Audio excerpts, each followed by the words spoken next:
అన్ని మతాలు సమానమా? ఎప్పటికీ కాదు. మనం మాత్రమే చెప్తాం సర్వే జన సర్వే జన సర్వే జన. కాబట్టి ఈ దేశాన్ని కాపాడుకోవడం, ఈ ధర్మాన్ని కాపాడుకోవడం దేవాలయాల ద్వారా, ఆ దేవాలయాల లాంటి కల్లుల ద్వారా అవుతుంది. కాబట్టి కల్లులారా, మీరు మీ పిల్లలకు చెప్పండి ఈ దేశ ధర్మాల యొక్క గొప్పదనం. చెప్పాలంటే మీరు తెలుసుకోవాలి. అందుకోసం పొద్దున్న 9ంటికి లేచి ఏకవస్త్రంతో ఇంట్లో ఇంగ్లీష్లో చెప్తే బాగుండదని అలా సంస్కృతంలో చెప్పాను. మీకైనా వెలుగుద్ది. తెలివైన తల్లులు కదూ, వాళ్ళు ఇలా ఇంటిలో ఇలా తిరుగుతూ తోకుంటూ. ఇంకా లక్ష్మీదేవి అంటారా? లక్ష్మీదేవి వాళ్ళ గొప్పదే, గొప్పదే, పైన మీకు తెలుసు అమ్మా. అందుకని మీరు లక్ష్మీదేవి వచ్చేలాంటి పనులు చేయండి. అదైనా లక్ష్మీదేవి ఎక్కడ ఉంటుందో ఎప్పుడు ఉంటుందో మనకు తెలుసు.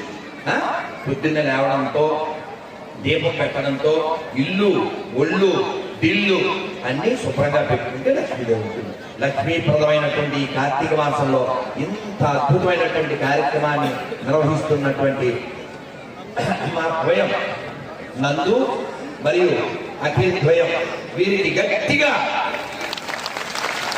చాలా చాలా నందు మా పనులు చేశాడు హిందూ, ఈయనే నిజమైన హిందూ. ఖచ్చితంగా కొండపైన మమ్మల్ని నిలబెట్టిన బంగారు కొండ, మీకెప్పుడు పరమేశ్వరుడు ఉంటాడా? అండా దండ. మీరు ఇలా పాల్చేయాలి జెండా. ఇదే మన జెండా.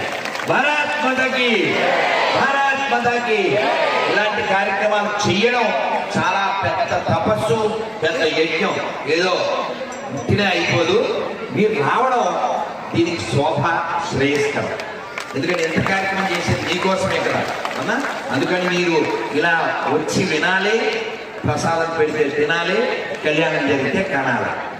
ఇంటికి వెళ్ళి చెప్పిన వాటిని కొన్నైనా అప్లై చేసి ఈ దేశ ధర్మాన్ని రక్షించాలి. ఒక్క మంత్రం చెప్పి ముగిస్తాను. మీరు ఒక చిన్న ఏవి చూస్తారు. మనం